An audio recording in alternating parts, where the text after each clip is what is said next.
nous rejoindre. On va attendre peut-être encore une minute avant de lancer ce webinaire sur la thématique du suivi simple de la performance énergétique de son patrimoine immobilier avec Simon Molzin et Guylain Descamps. On se donne encore une petite minute pour que d'autres personnes nous rejoignent et en attaquent. Pas de souci.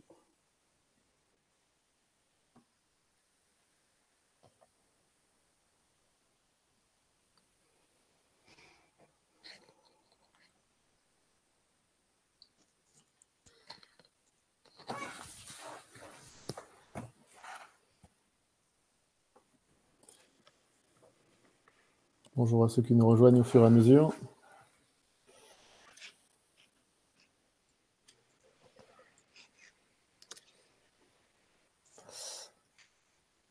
Allez, il est 16h02. On va y aller. Ah ouais. Eh bien, bonjour à tous. Je suis Yoann Laurent de l'agence de communication Le Crieur Public. Bienvenue à ce webinaire, ou rebonjour si vous étiez avec nous ce matin. Je vois qu'il y en a certains qui étaient avec nous ce matin sur cette conférence dont la thématique était les locataires face aux défis énergétiques, comment maîtriser simplement ses consommations. C'est avec Étienne Bognaud de Fleurac de Oga. Vous pouvez d'ailleurs retrouver ce webinaire en replay sur la chaîne YouTube Oga et puis sur la plateforme Digital Habitat. Alors cet après-midi, nous sommes avec Simon Molzin, qui est directeur du patrimoine du bailleur social RIVP. Bonjour Monsieur Molzin. Bonjour à tous. Et avec Guylain Descamps, directeur commercial de la société Oga. Bonjour Guylain. Bonjour à tous. Alors ce matin, je le disais, on s'est intéressé à la performance et à la maîtrise des consommations au niveau du logement. Cet après-midi, on va monter d'un étage, puis même peut-être de plusieurs, si je puis dire, en s'intéressant à la dimension bâtiment de cette thématique, pour laquelle RIVP va être notre grand témoin et va nous permettre d'illustrer concrètement ce sujet. Alors, n'hésitez pas à nous poser vos questions, à porter vos remarques dans le chat. Je les ferai remonter à nos deux interlocuteurs. Alors, pour commencer, Monsieur Molzin, est-ce que vous pourriez présenter RIVP ? Oui, la RIVP, donc on a un bailleur social, on a à peu près 60 000 logements et quasi exclusivement dans Paris, puisque on a juste 5% de logements qui sont en proche banlieue parisienne. Et puis on a un bailleur social de la ville de Paris, puisque notre actionnaire majoritaire est la ville de Paris. Voilà, et donc moi j'ai en charge l'entretien et la gestion, la bonne gestion de tout ce parc immobilier. Alors, justement, à quel niveau se place cette thématique du développement durable, de la maîtrise de l'énergie dans vos engagements ?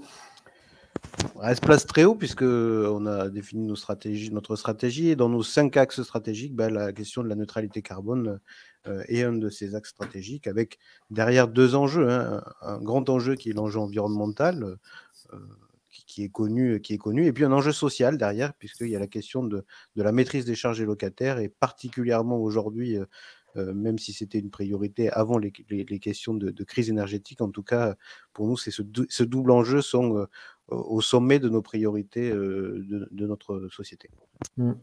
Et du coup, quelles ont été peut-être les étapes et les innovations peut-être par lesquelles vous êtes passé pour monter cette stratégie ? Alors nous, en termes de réduction des consommations, la première, qui est celle que à peu près tout le monde met en œuvre, c'est la question de l'efficacité de nos bâtiments et des travaux de rénovation énergétique qui permettent de réduire les consommations. Mais nous, on a dessiné notre stratégie carbone et c'est pas suffisant de faire ça, il faut qu'on aille chercher plus loin. Et donc, on est ouvert à toute innovation. Par ailleurs, on est un bailleur sur lequel l'innovation fait partie de son ADN. Et donc, on est ouvert et à l'écoute des différentes solutions qui peuvent se présenter pour tester et redire ce qui marche et puis abandonner ce qui ne marche pas. Mais voilà, on teste à petite échelle pour voir ce qui peut être dupliqué et généralisé sur notre patrimoine. Oui, il y a une vraie culture de l'innovation chez vous. On essaie et la question de la neutralité carbone est notre principal sujet d'innovation. C'est la moitié de nos innovations se portent sur ces questions énergétiques, puisque c'est une priorité, comme je vous l'ai dit, et on essaie d'innover pour répondre à nos grands enjeux. Comment un bailleur finalement comme le vôtre fixe les objectifs pour diminuer les consommations énergétiques de ses résidences, pour permettre aux locataires de mieux maîtriser leurs charges Nous, on reprend notre ligne directrice, c'est les grands objectifs nationaux et puis le plan climat-énergie de la ville de Paris. qui nous fixe une trajectoire et donc on essaie de la dupliquer. Donc nous, on sait que sur notre patrimoine, il faut qu'on réduise l'empreinte carbone de 7% par an sur nos consommations liées à nos consommations énergétiques. Et donc on sait que sur ces 7%, comme je disais tout à l'heure, il y en a 5% qui vont être obtenus par des travaux de rénovation énergétique, une meilleure isolation du bâtiment, une sobriété, entre guillemets. Et puis il faut qu'on aille chercher 2% complémentaires. Et donc ça, on a deux gros leviers. Un levier qui est la question de réduire l'empreinte carbone de nos sources d'énergie, donc trouver des solutions innovantes en termes de vecteurs énergétiques. Et puis la deuxième, c'est la question des usages, puisque il y a quand même au-delà des bâtiments, il y a des gens dedans, et les consommations, elles ne sont pas décorrélées des pratiques de nos locataires, et donc on est très vigilant à ce que les pratiques puissent permettre d'atteindre nos objectifs. Ouais, donc ça c'est la feuille de route. Et ensuite, il y a forcément les écueils que vous pouvez rencontrer dans la mise en œuvre de cette stratégie, de ces stratégies, dans le suivi des objectifs. Les objectifs sont aussi fixés aux exploitants. Quelles sont les difficultés que vous rencontrez? Moi, je vois deux principaux écueils. Sur le point purement technique, notre crainte, c'est le trop technique, entre guillemets, et l'accumulation de systèmes performants, innovants, qui ont des performances théoriques très élevées, mais dont la gestion n'est pas si simple que ça, et l'atteinte des performances réelles est un peu compliquée. Donc nous, notre but, c'est de trouver des solutions robustes, durables et qui peuvent être entretenues pour que les performances réelles soient au rendez-vous. Donc ça, c'est le premier point. Et le deuxième, on est vigilant à ce que chacun respecte ses responsabilités. Donc nous, on a nos responsabilités de donneurs d'ordre, et puis les exploitants doivent garder leurs responsabilités. Et donc, on les intéresse à cette question des économies d'énergie. On est très vigilant parce que nous, on reste dans notre rôle de prescripteur, et puis nos exploitants relèvent les objectifs qu'on leur fixe, qui sont des objectifs réalistes, mais sur lesquels ils doivent s'engager. Guylain Descamps, vous, au sein de la société OGA, quels sont aussi, avec cette vision et vos partenariats avec de nombreux bailleurs, quels sont les écueils que vous voyez, les retours d'expérience que vous pouvez avoir? Un point qui me paraît moins primordial, on soit collecté de la donnée, c'est pas trop compliqué. Mettre à disposition ces données sur des plateformes non plus. Ce qui est important, c'est bien s'assurer en amont qu'effectivement les moyens seront mis à disposition pour pouvoir analyser la donnée et en générer des actions. Donc, s'assurer qu'il y a bien des ressources humaines derrière pour pouvoir traiter cette information. Ça, je pense que c'est un point qui est assez primordial. Et dans la définition des besoins, avant de lancer toute expérimentation, je pense qu'il faut bien identifier cela. Un deuxième point, c'est prendre le temps pour le retour d'expérience et de l'analyse. Voilà. C'est arrivé plusieurs fois, effectivement, que de lancer comme ça des tests et des opérations, et on n'a pas forcément pris le temps de l'analyse, du retour d'expérience et des conclusions. Voilà. Du coup, là, je m'adresse aux personnes qui nous suivent. N'hésitez pas à poser vos questions, à nous faire apparaître vos remarques dans le chat. Je les prendrai au fur et à mesure. Monsieur Molzin, quand on parle des solutions de suivi des performances énergétiques ou techniques des bâtiments, vous, quelles sont les attentes que vous exprimez? Et du coup, je dirais presque le cahier des charges que vous proposez aux différents partenaires que vous rencontrez?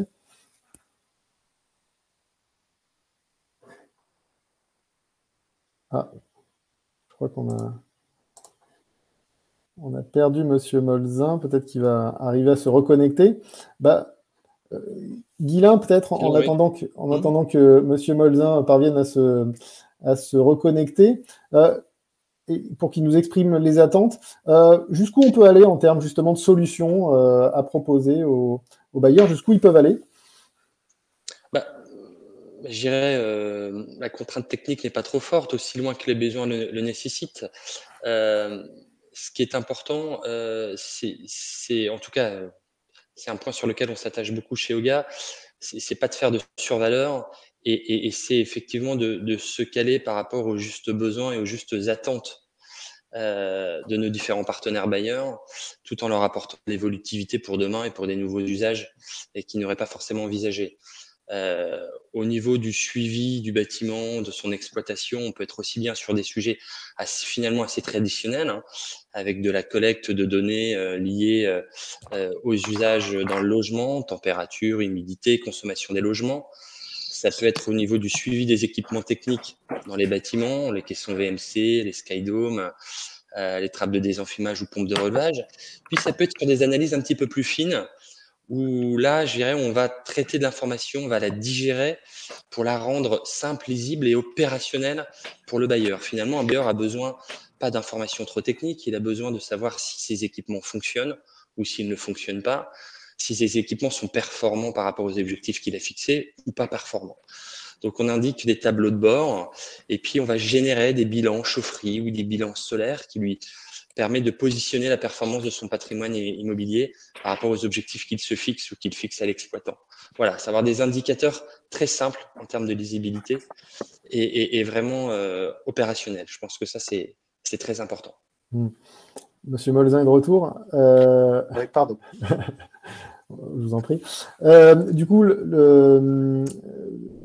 la question que je vous posais, c'était finalement quelles étaient les attentes que vous pouvez exprimer, qu'exprime un bailleur justement sur les solutions digitales d'accompagnement qu'il peut attendre et qu'il peut placer dans un cahier des charges. Je crois que Ghislain Descamps l'a indiqué. Le sujet, c'est la bonne donnée, parce qu'aujourd'hui, on a beaucoup de données, presque trop de données, et on a tous des moyens humains qui sont bien calibrés, quoi. Et donc, la question pour nous, c'est d'avoir la bonne donnée au bon moment qui nous permette de prendre les décisions. Parce que l'objectif aujourd'hui pour nous, en termes de gestion patrimoniale, c'est que l'euro investi soit le mieux investi possible. Et donc, on a pour objectif de pouvoir avoir une cartographie de notre patrimoine, de pouvoir identifier simplement, rapidement, les immeubles qui sont les plus énergivores, les évolutions de montant de leur consommation. Donc, c'est des indicateurs très simples, mais assez robustes, qui nous permettent à nous de définir notre bonne stratégie patrimoniale. Ça, c'est notre priorité. Ce n'est pas le plus simple de savoir trier les données et de bien les utiliser, mais c'est la priorité parce qu'on a tous à la fois des moyens humains et des moyens financiers limités, donc il faut les utiliser au mieux. Le thème de ce webinaire fait référence à la simplicité dans le suivi des performances. Cette notion de simplicité, comment vous la voyez, vous, Monsieur Molzin ? Nous, comme je dis, on a une politique un peu d'innovation. Donc, on a testé plusieurs solutions et sur la question notamment des usages et de la maîtrise des consommations. Et donc, on a testé des solutions soit très autonomes, soit pas du tout autonomes, où le principe reposait sur il faut que le locataire soit acteur, qui programme et qui paramètre ces solutions où il avait tout un tas de paramètres à faire. Et on a fait des retours d'expérience. Et ce qu'on constate, c'est que ce qui marche, c'est les solutions les plus simples d'usage, qui prennent le moins de temps et qui sont le plus autonomes. Donc nous, notre conviction, après ces expérimentations et ces différentes innovations, c'est qu'il faut des systèmes auto-entreprenants simples, parce que sinon, on n'a pas les gains obtenus, sauf pour les 10% de geeks, entre guillemets, qui vont passer leur temps sur les applications. Sinon, il faut des solutions qui presque ne nécessitent pas l'usage des locataires. Ghislain, la simplicité, c'est, je dirais, presque le cœur de la réflexion et de l'innovation chez Hogar. Ah oui, c'est vraiment l'ADN. C'est simplicité dans l'usage et simplicité dans le déploiement. Dans l'usage, aussi bien l'usage utilisateur quand on déploie nos solutions dans les logements via la solution EcoTouch que dans la partie plus plateforme gestionnaire. Jamais se complaire dans la technique. La technique ou l'intelligence ne doit pas se voir finalement dans toutes les interfaces que l'on propose. Il faut qu'elle soit, moi je dirais, naturellement, quand on parle de simplicité, j'y associe intuitivité.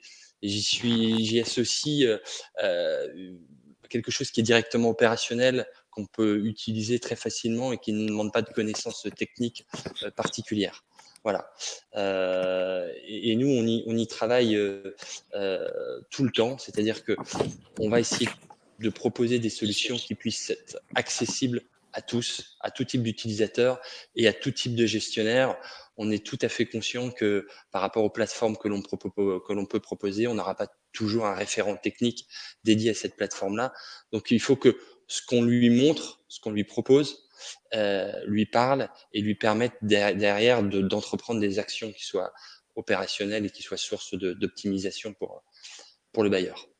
Alors, si on rentre encore un peu plus dans la présentation des solutions OGA, comment elles s'inscrivent aujourd'hui dans cet objectif de performance, de suivi et puis de simplicité, comme vous l'évoquiez à l'instant?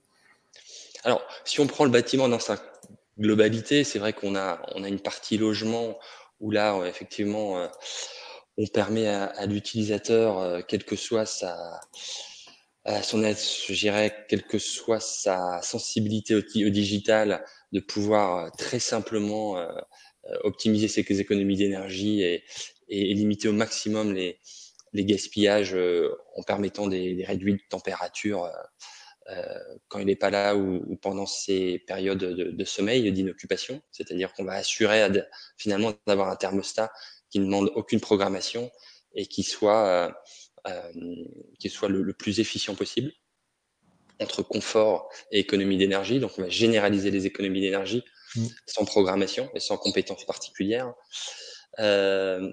Avec la proposition d'une interface application s'il le souhaite, qui est en accès libre et qui lui permet d'agir simplement sur son logement, s'il le souhaite.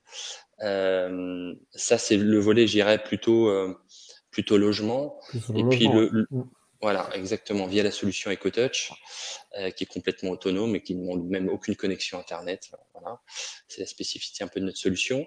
Et puis, la mise à disposition via un système de collecte de données, la mise à disposition via notre plateforme ou via une plateforme tierce de données liées aux consommations et aux usages dans les logements, à la supervision des équipements techniques dans les bâtiments, et puis la génération de bilans chaufferie ou de bilans solaires, qui sont des aides à la décision pour le gestionnaire.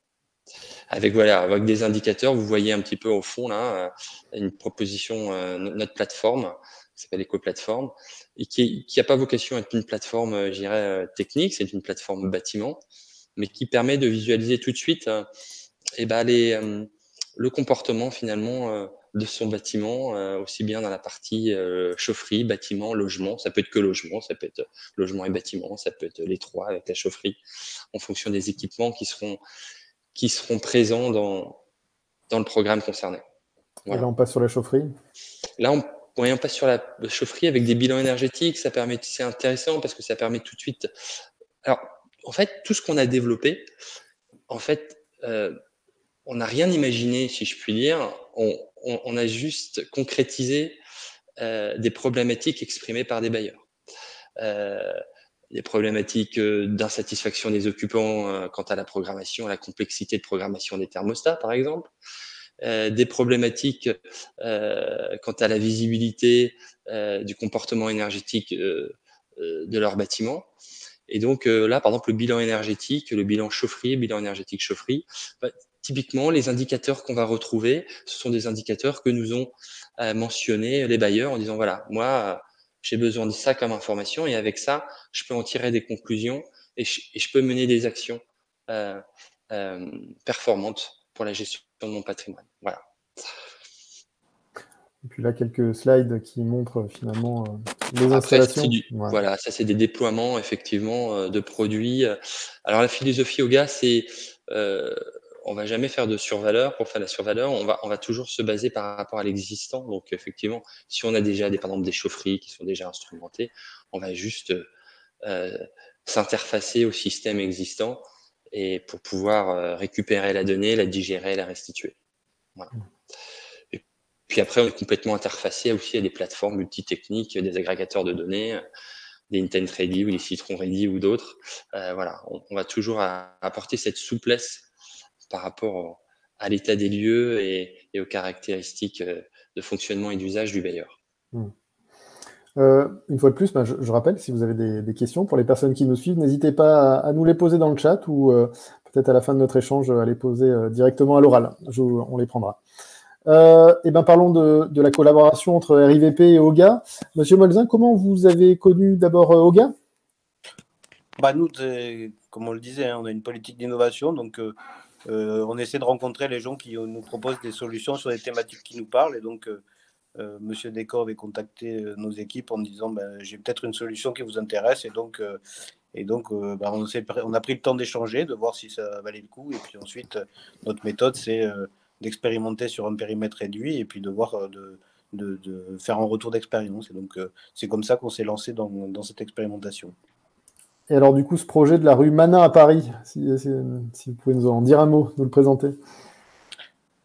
Bon, pour en dire deux mots, c'est un petit immeuble de bâtiment où on a des gens qui sont en chauffage individuel. Et donc, en plus, pour nous, c'est important. C'est-à-dire qu'on arrive à faire des économies d'énergie sur les chaufferies ou les systèmes collectifs qu'on maîtrise, mais nos locataires en chauffage individuel, ils sont un peu soumis aux plus fortes charges d'énergie. Donc, on essaie de trouver des solutions pour eux, et donc on s'est dit, faut leur proposer des solutions techniques qui peuvent les aider. Donc, nous, l'idée, c'était de communiquer auprès des locataires pour essayer qu'ils acceptent l'installation de ce système, et puis de faire un retour d'expérience. Donc, ça se fait pendant cet hiver.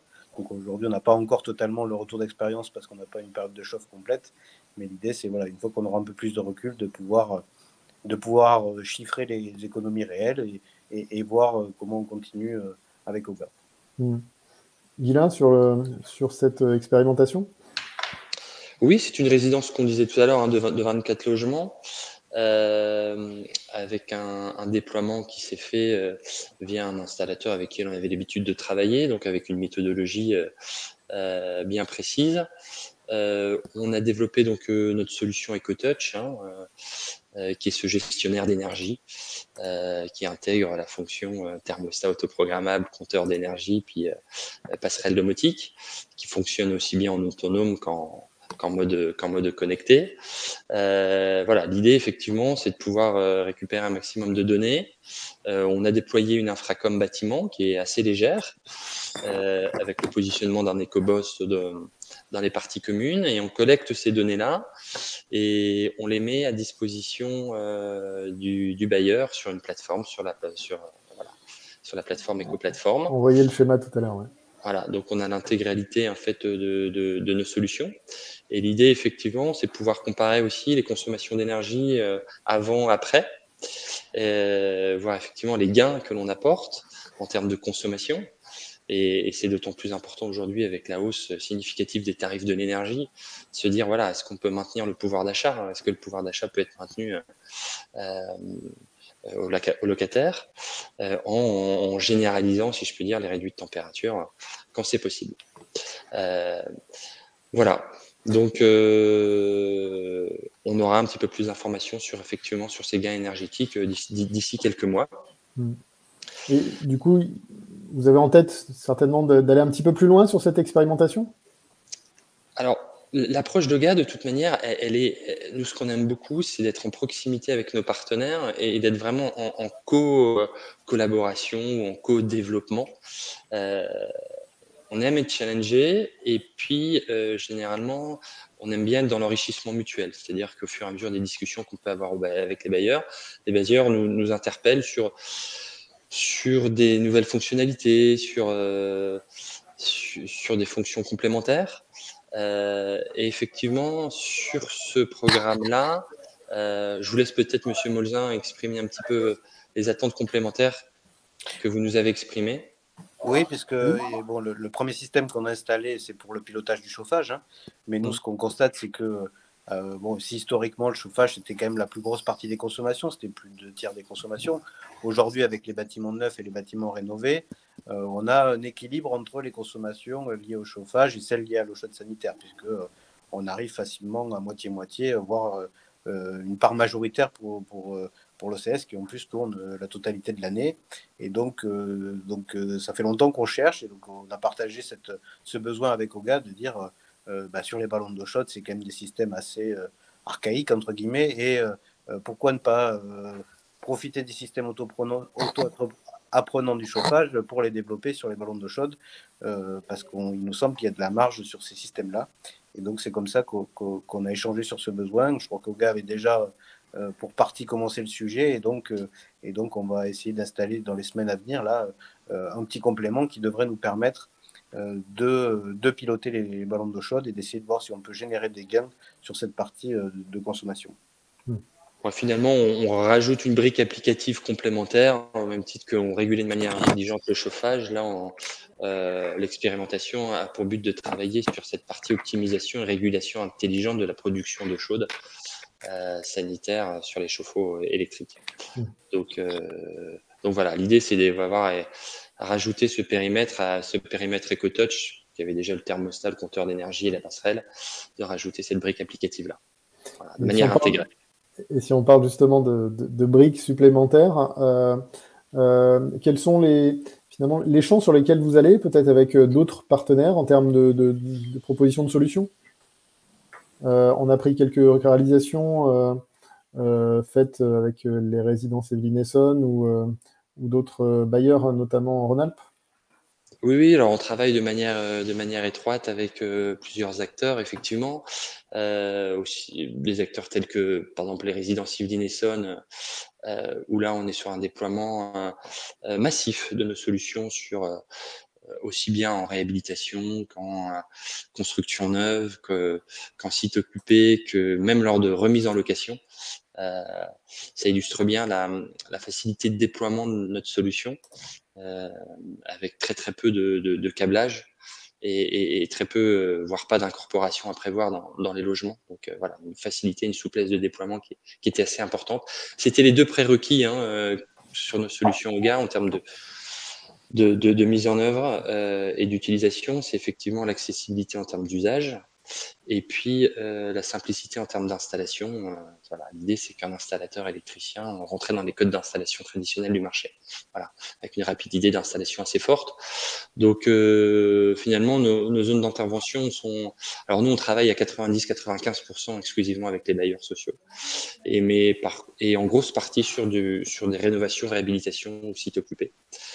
Et puis, on a depuis quelques années aussi beaucoup travaillé en partenariat, notamment avec Groupe I3F, Immobilier Rhône-Alpes, sur des réflexions autour des instrumentations de chaufferie, notamment. Voilà, on nous challenge, on aime bien ça, et on apprend beaucoup de l'expérience des bailleurs et de leurs besoins, et on essaie de faire évoluer au fur et à mesure nos solutions en conséquence. Très bien. Alors, du coup, est-ce qu'il y a des questions, des remarques de la part de l'auditoire? Peut-être pas encore. Eh bien, écoutez, moi, ce que je vous propose, c'est qu'on puisse aussi se projeter. Monsieur Molzin, pour vous, quels sont les enjeux pour le numérique au service des bailleurs sociaux, je ne sais pas, à 5 ans, à 10 ans pour vous? Moi, je vois deux enjeux intéressants.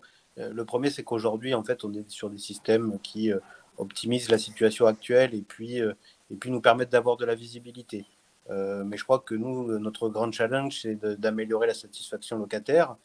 Et pour ça, le but, c'est pas de mieux traiter les plaintes locataires presque, mais c'est de ne plus en avoir.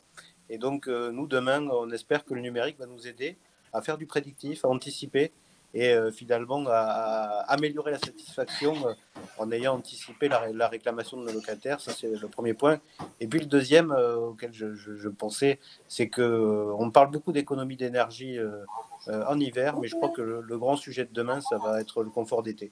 Et nous, on voit qu'on commence à avoir presque plus de réclamations l'été en période de canicule que l'hiver pour des questions de froid. Et donc, on avance beaucoup sur la partie hivernale. Et je crois que demain, il faudra mettre aussi la technologie au service du confort d'été, parce que ce n'est pas un sujet totalement maîtrisé aujourd'hui et les enjeux sont grands. Oui, à travers, notamment dans le neuf aujourd'hui, à travers la RE 2020, c'est vrai que c'est des questions qui sont centrales dans ces réflexions-là. On y travaille, oui, tout à fait. Guylain, même question? On n'a pas recoupé nos notes, mais effectivement, moi j'avais noté évidemment la satisfaction client, l'amélioration du service client en ayant plus de réactivité, moins de panne, voilà. Alors je peux pas me mettre à la place des bailleurs, mais ça me paraît être un point très important. Cette notion aussi de maintenance prédictive, mais qui est toujours dans la finalité de plus de satisfaction client et d'amélioration aussi des coûts d'exploitation. Je pense que c'est important.